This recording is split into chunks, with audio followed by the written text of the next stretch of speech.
morning, students and friends. In the last sessions, we are discussing the chapter number 2, sexual reproduction in flowering plants. I just go in a brief what we have finished in the previous sessions. Until now, we have finished different parts of a flower, a sexual reproductive organ of a plant. We have also discussed in detail structure of stamen and carpel and their processes like microsporogenesis and megasporogenesis. We have also discussed the formation of pollen grain and embryo sac. Apart from that, we have also discussed the pollination process and the pollinating agents. And now we have to today discuss an important topic. It is called as outbreeding devices.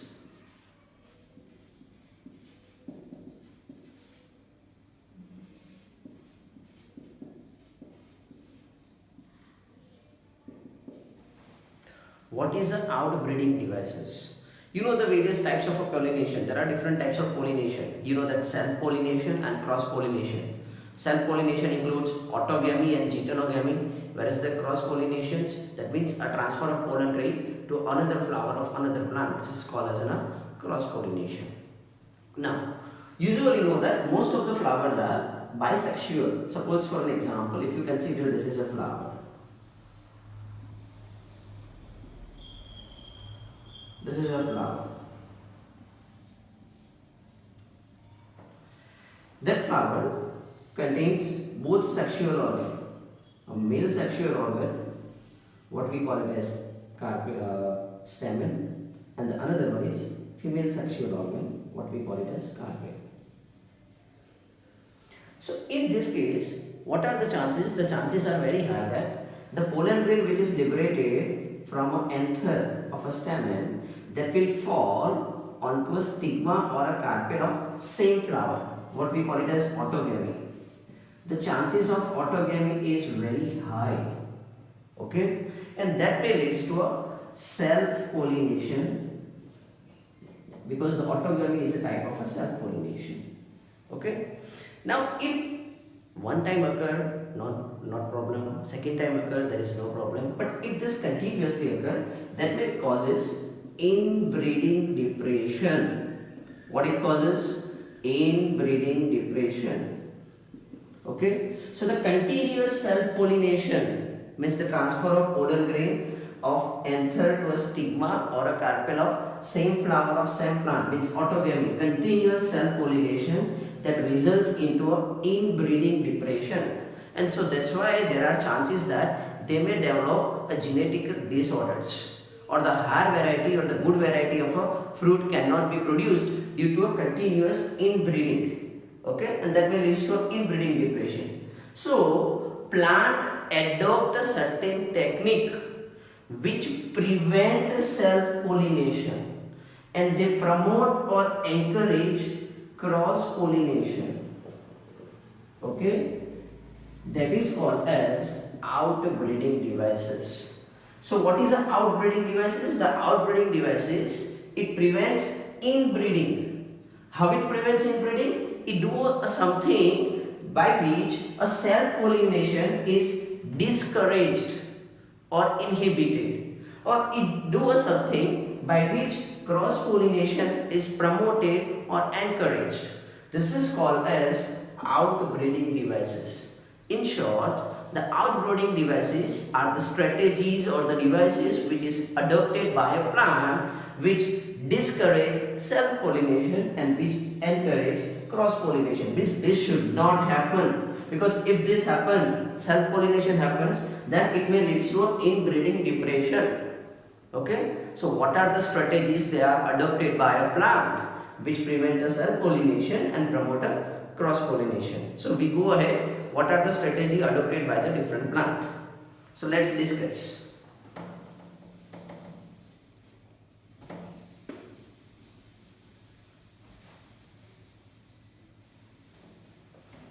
The first strategy which is adopted in an outbreeding device is dichogamy. This is the first strategy which is adopted by a plant which prevent self pollination or encourage the cross pollination, or it is a kind of a outbreeding devices which prevents a inbreeding. Here in a flower, suppose assume that this is a flower. Usually most of the plants has a bisexual flower, that means hermaphrodites. They possess both sexual organ. Okay, this is a stamen and this is the another sexual organ, the female sexual organ, what we call it as carpel.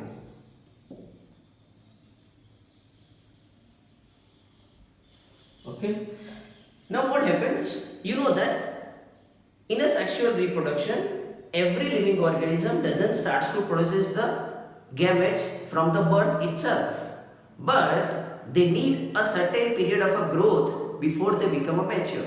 Like say example for us, that's easy understanding. Human being cannot reproduce from the birth. Can they reproduce from birth? No.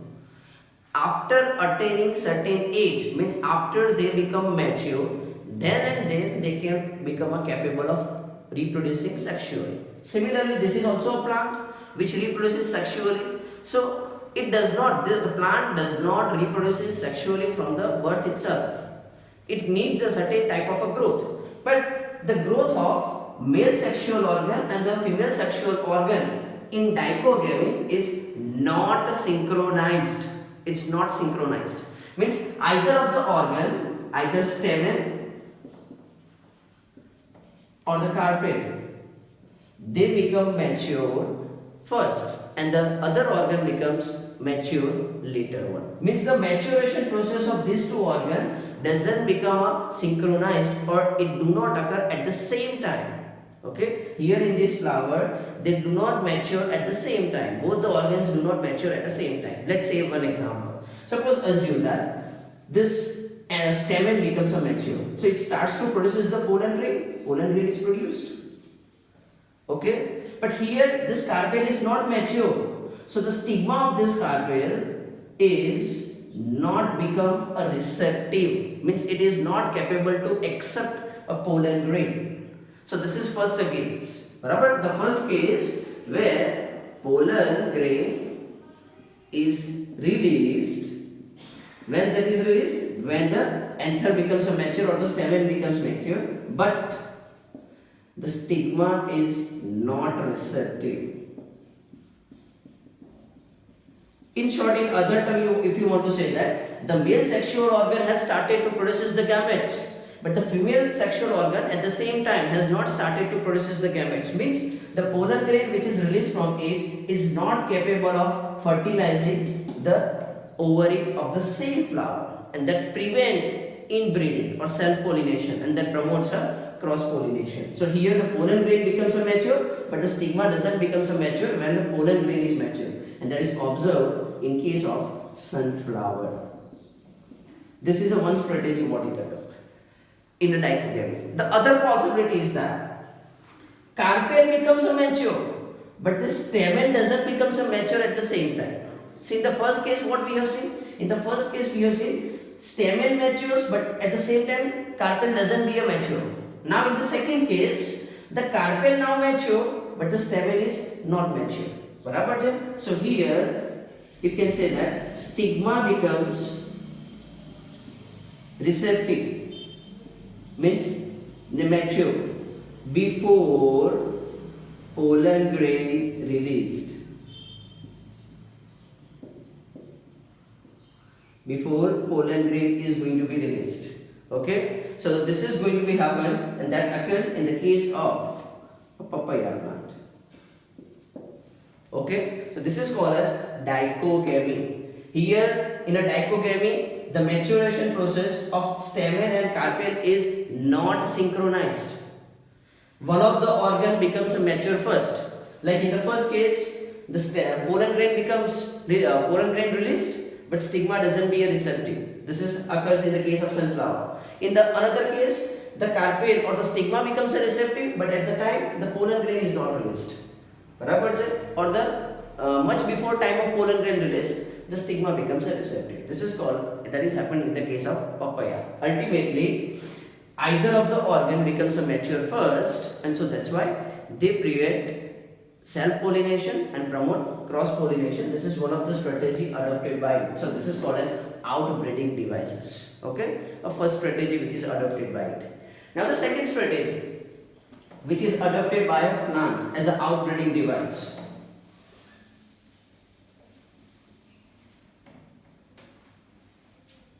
is difference in the length of reproductive organs.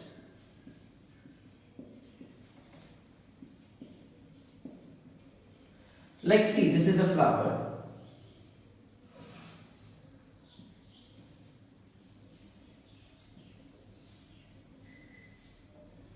Now there is a difference in the length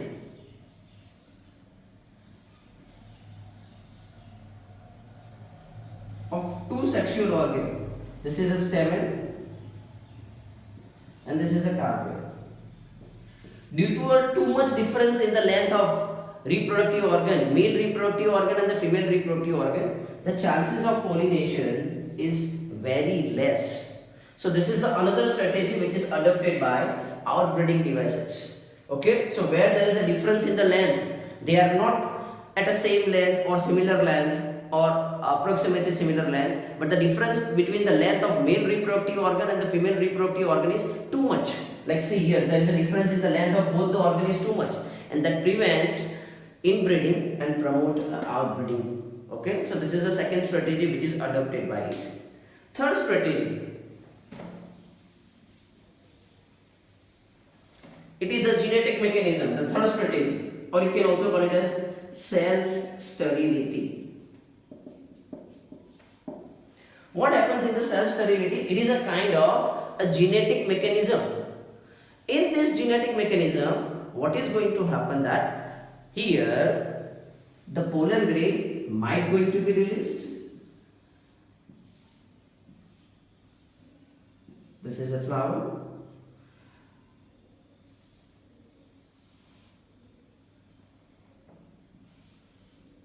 Anther, and this is a carpel.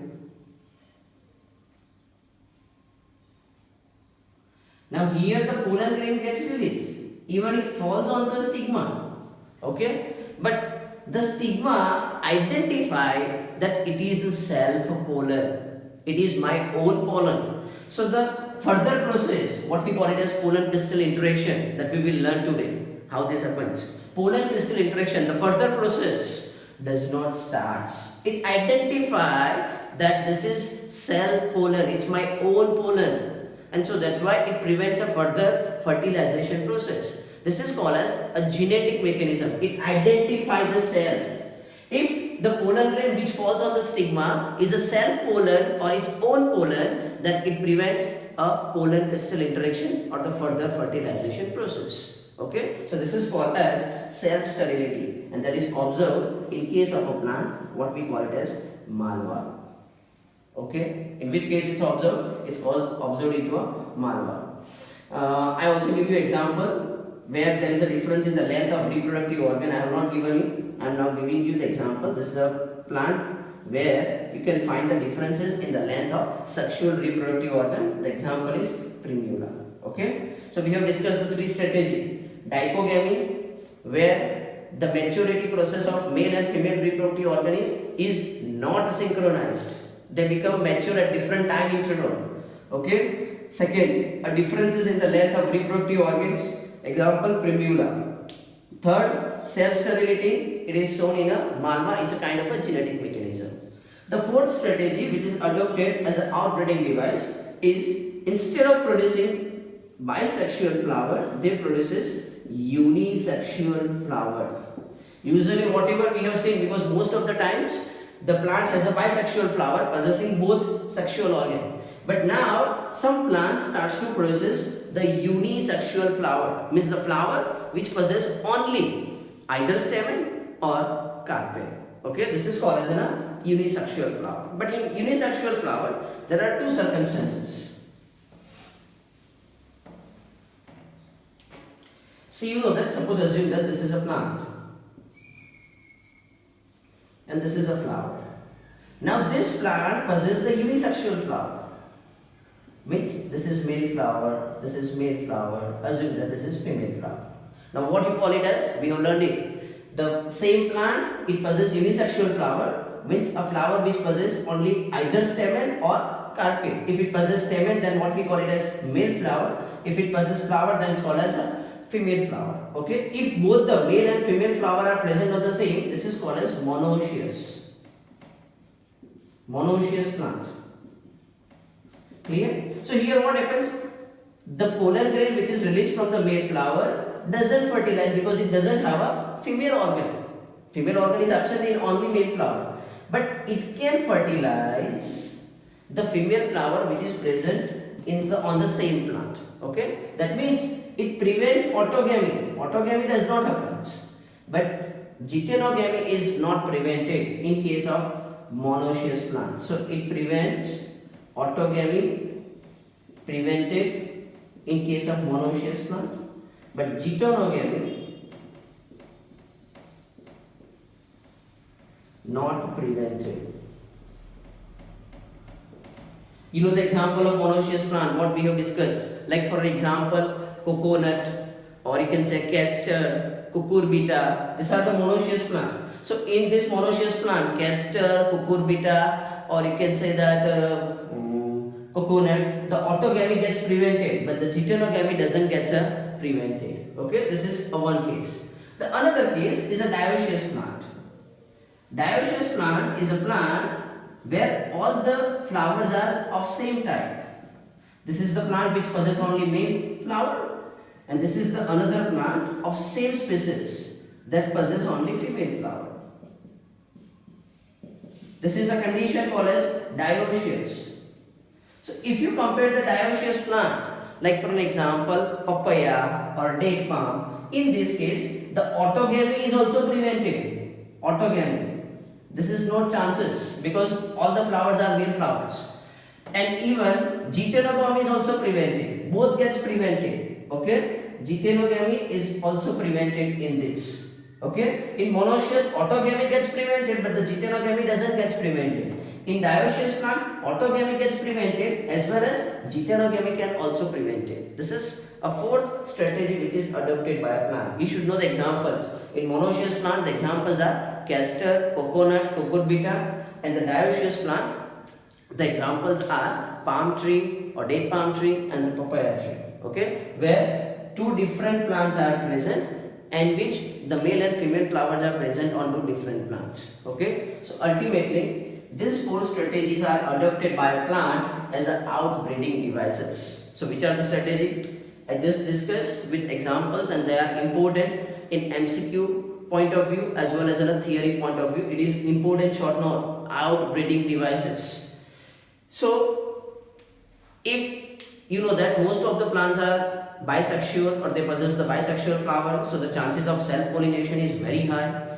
But if self-pollination continues, then it causes an inbreeding depression, and to prevent it, the plant adopts certain strategies or devices. These devices are called as outbreeding devices. Outbreeding devices prevent self-pollination, promote cross-pollination. So first is dipogamy. In dipogamy, the maturity of stamen and carpel becomes at different time interval. Like for an example, first example, stamen becomes a mature, but the carpel doesn't be a mature at the same time. Means pollen grain is released, but the stigma doesn't be a receptive in the case of sunflower. Second one is stigma becomes a receptive, but the pollen grain is not released at the same time. Here the female part becomes a mature, but the male part is not mature, like for in the case of a papaya plant. Second one is there is a difference in the length of male and female, so there is a high distance between them, and that prevent a self-pollination, which is observed in case of primula plant. Third, self-sterility, means here the pollen grain is released, it falls on stigma, but the stigma will identify that it is a self-pollen and prevents a further process. So it is a genetic mechanism which identifies the self-pollen, its own, and that happens in the case of malva. And the fourth strategy is production of unisexual flower instead of bisexual flower. In unisexual flower, two types of a plant, monoecious and dioecious plant. In monoecious plant, autogamy gets prevented, but geitonogamy doesn't get prevented. In dioecious, autogamy and geitonogamy both gets prevented. Like in monoecious plant, the examples are cucurbita, coconut, castor, or you can say maize. And the dioecious plant, it is a papaya plant and the date palm tree. Okay, they are the examples of dioecious plant. So that's all about outbreeding devices. Okay, understood? Now we move ahead with another topic.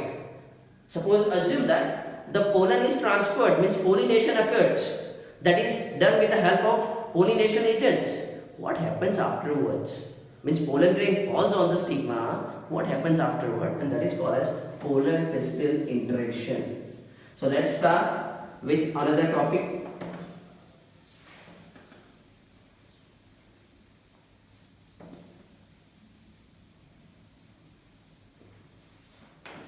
This is again an important topic. So you have to focus. Pollen pistil interaction.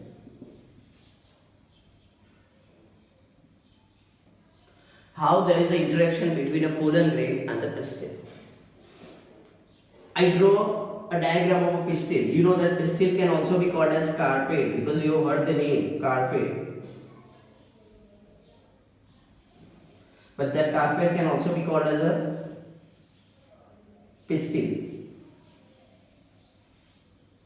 You know that the pistil or carpel possess the three parts.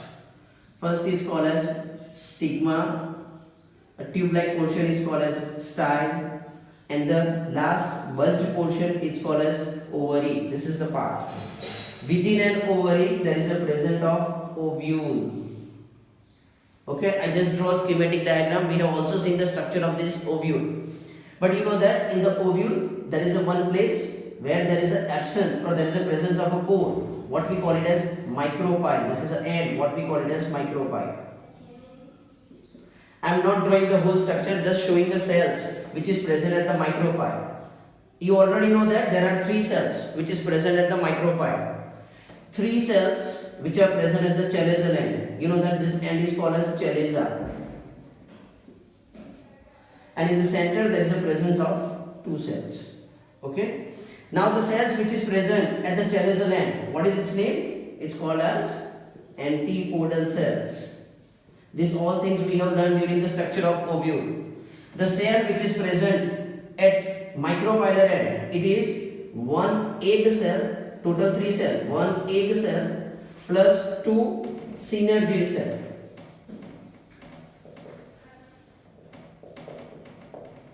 Okay, total three cells, one egg cell and two synergid cells that is present at the micropylar end. In the center, initially two nuclei, they becomes fused together and forms a one single nucleus, that is a polar nucleus. Sorry, it is a polar nucleus. So now the 8 cell becomes a 7 cell and 8 nucleate. That we have already learned in the during the structure of megasporangium and during a process called as megasporogenesis. Okay, just recall that thing I have listed out. Okay, now what happens afterwards? Now we have to start with pollen pistil interaction. Means the pollen grain falls onto a stigma. Assume that this pollen grain has fallen. Either it came from the same flower or it came from the another flower of same plant, or it may came from the another flower of another plant. Okay, that means either it's a autogamy or it is geitonogamy or it is allogamy or the cross pollination. Pollen grain falls. Once the pollen grain falls, what happens or what are the processes occurs? So the interaction which occurs between a pollen grain and pistil or carpel, the interaction which occurs between the pollen grain and the pistil after the pollen grain falls onto a stigma, that interactions are called as pollen pistil interaction. Or how they communicate, pollen grain and pistil, how they communicate or how they interact, that interaction or communication is called as pollen pistil interaction. Okay. Now what happens? Once the pollen grain falls onto a stigma of a carpel, the pistil or the carpel will identify whether it is compatible pollen or it is incompatible pollen. In other words, I can say that whether it is a right pollen or is it a wrong pollen. It identifies. These are the somewhat difficult word to understand, but this is the very easy word. Right pollen and the wrong pollen. Okay? Means the pollen grain which falls. Assume that this is a carpel of papaya plant. There are two possibilities. It may happen that the pollen grain which is falls on this stigma may be a pollen grain of papaya plant. This is the one possibility. Second possibility is that the pollen grain which is falls on this stigma may be a pollen grain of some another plant. Like for an example, say a mango plant. Clear? So that is, if it is the same plant, then you can say compatible or you can say right pollen. Okay? And if it is of another plant, then it is called as an incompatible, means it's a wrong pollen. Because where the pollen grain falls in the nature, because the process occurs naturally and the process can be achieved by the agents like abiotic agents and the biotic agents. Means suppose assume that the butterfly will take this pollen grain from a papaya plant. Is it necessary that that butterfly only visit the papaya plant? That can also visit the certain other plants apart from a papaya plants, like it may visit a banyan tree or it may visit a mango tree or it may visit the palm tree or etc. It may go to any plant. It is not decided that it will only go to a papaya plant. Okay, so the pollen grain of this papaya plant may be taken over to some another plant, like for example mango plant. So the pollen grain which falls on it identifies whether it is a compatible or it is a incompatible. Okay. Okay, that means it says that whether it is a right pollen or it is a wrong pollen. Okay. Next, if it is a right pollen, means if it is a compatible, then the pollen pistil interaction starts. Means the further process goes on. If it is a incompatible, then the pistil or the carpel reject the pollen grain. Clear? If it is a compatible, then it accepts the pollen grain. If it is incompatible, then it is rejects the pollen grain. Okay, clear? So this is very basic thing. When the pollen grain falls onto a stigma or a carpel, बराबर है? The plant or the carpel will identify whether it is a self pollen or you can say compatible pollen or incompatible pollen. If it is a compatible pollen or the right pollen, the pistil will accept it. If it is an incompatible or the wrong pollen, then pistil will reject it. Okay? If it rejects it, now you know that further process does not occur. But if it accepts, then what happens, that we will see. Okay? One case I have explained you that the pollen grain of papaya plant may falls onto a stigma of a papaya plant. This is one possibility. Second possibility that pollen grain of mango plant may fall onto a stigma of a papaya plant. So in the first case, compatible, it will accept. In the second case, means if it is a pollen of mango plant and the carpel of a mango papaya plant, then it will reject it. Okay, I again repeat, if it is a pollen grain of mango plant and if it is a carpel or pistil of a papaya plant, then it will reject, because these are the two different plants. But even the pollen grain of same plant and of same flower then also gets rejected. But that what we don't have to discuss over here. We have already discussed in the previous session what we call it as outbreeding devices. Okay. So if it is compatible, then it accept. If it is incompatible, then reject. So just I summarize. Okay. Then we go ahead. So what is pollen pistil interaction? The interaction between a pistil and pollen, it is called as pollen pistil interaction.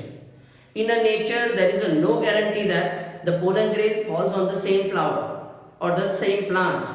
Okay. So first, once it falls, the stigma or carpel or pistil identify whether it is a compatible pollen grain or incompatible pollen grain. If it is a compatible pollen grain, then it will accept it. If it is an incompatible pollen grain, then it will reject it. Okay. If there is a rejection, no, there is further communication. If it accepts, then the communication continues. Okay. So how this communication occurs?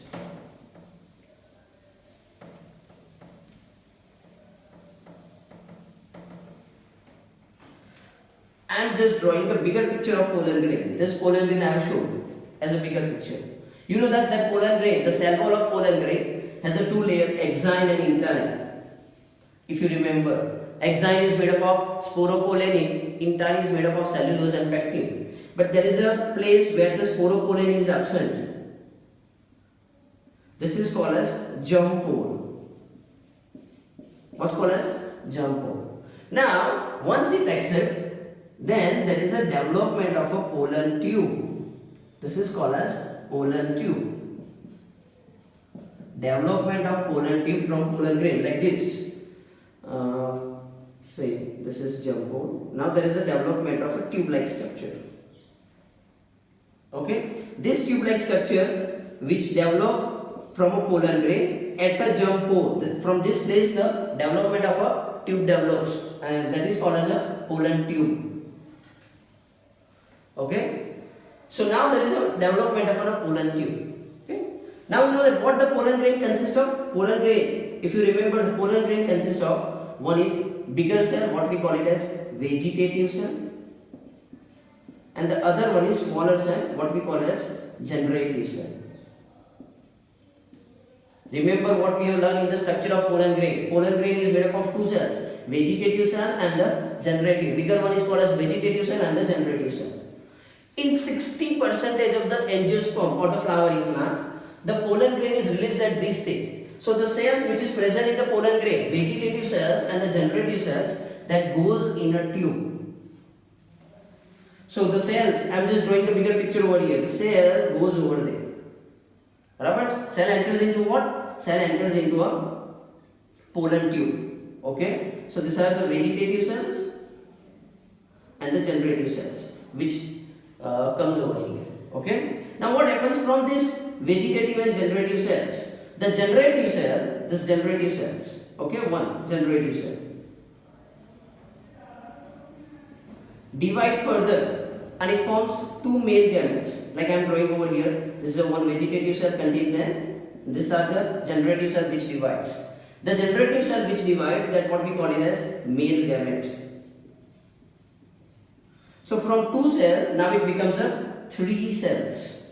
How much? Three cells. Because the generative cells divides and it forms two male gametes. Ultimately, how many cells are there? Three cells. One vegetative and the two male gametes are formed. These two male gametes are formed from the generative cells. Okay. Now it converts to a generative cell.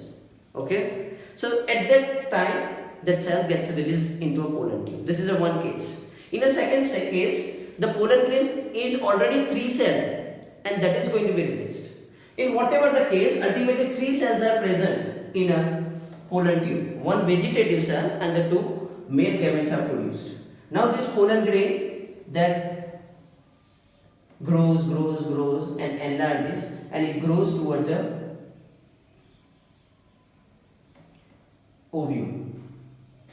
Now it enters into a ovule through a micropylar region. Through which region it enters into a ovule? It enters through a micropylar region. And the cells which is present in it, it is also migrating. It migrates. And it also enters into an ovule. Okay. Now here, the entry of this, how it comes to know that, the pollen tube comes to know that I have to enter from this place only. The entry of that is guided by filiform apparatus. The filiform apparatus of synergid cell, they will guide the entry of pollen tube into a ovule or megasporangium through a micropylar end that will guide the entry. And whatever the content, these three cells gets released into a ovule. Okay, and this is called as pollen pistil interaction. What it is called? Pollen pistil interaction. I summarize the theory. What is pollen pistil interaction? It is interaction between a pollen and pistil. It's called as a pollen pistil interaction. In a nature, there is no guarantee that the pollen grain falls on the compatible plant. Okay, so the pollen grain which is falls onto a pistil or a carpet may be either compatible or incompatible. If it is compatible, then it will accept it. If it is incompatible, then it will reject it. Okay. If it reject, further process does not occur. If it accept, then there is an interaction or communication between the pollen grain and the pistil. This interaction or communication occurs with the help of chemicals. What we know today. We know that how they communicate. It's not through a cell phone. It's through a release of chemicals or release of hormones between the pollen and the pistil. Thus they communicate. So if it is compatible, then it will accept it. Once it accepts it, there is a development of a pollen tube. Okay. Now the pollen tube grows on, and the cells which is present in the pollen tube, that is a vegetative cell and the generative cells, they gets released into a pollen tube. One, that is a two cell state, one vegetative and second one is generative. These two cells are released into a pollen tube. Now from this two cell, vegetative cell remains as such, but the generative cell again divides by mitosis and it forms two male gametes. So now the pollen tube has three cells, two male gamete and one vegetative cell. Here the generative cell has divided into male gamete and the one vegetative cell. So total three cells are released.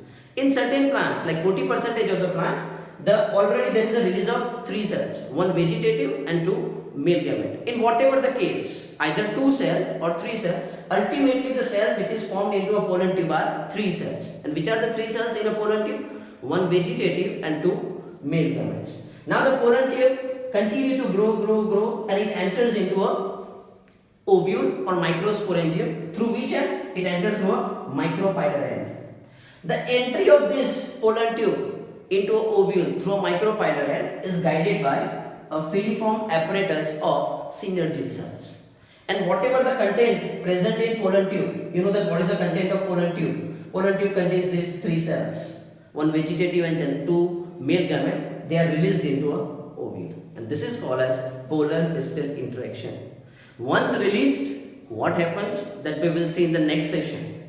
Okay, so today we will just discuss two topics, outbreeding devices, and the second one is pollen pistil interaction. These two topics are very important regarding to an examination point of view. So all of you have to prepare. Okay, so in next session we see how or what kind of a fertilization or how fertilization process takes place.